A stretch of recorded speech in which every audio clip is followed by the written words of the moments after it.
This is Living Power with Dan Hurst.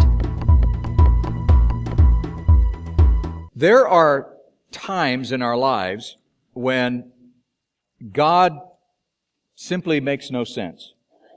You ever had those times in your life where God just simply doesn't make sense to you? When He seemingly goes against everything that we've come to understand and believe about Him. And our relationship then suffers what I call a conflict or confusion. Sometimes we even get angry with God and we question Him and we doubt Him.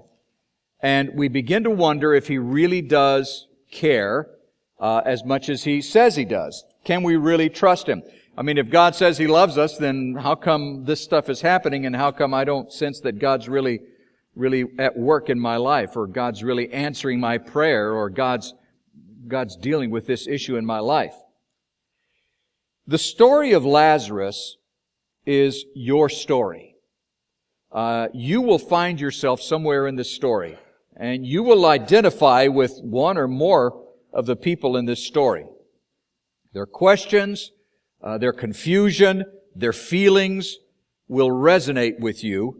And as we take the next 2 or 3 Sundays to look at this story, to learn and discover what was happening, I hope that you will begin also to discover that God is up to something in your life, because that's what the story of Lazarus is all about. Discovering that in those times of confusion and conflict, that God really is up to something. And we may not understand it at the time, but eventually we're going to begin to see that God really is up to something.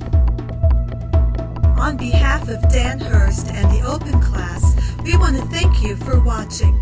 We hope it was a blessing.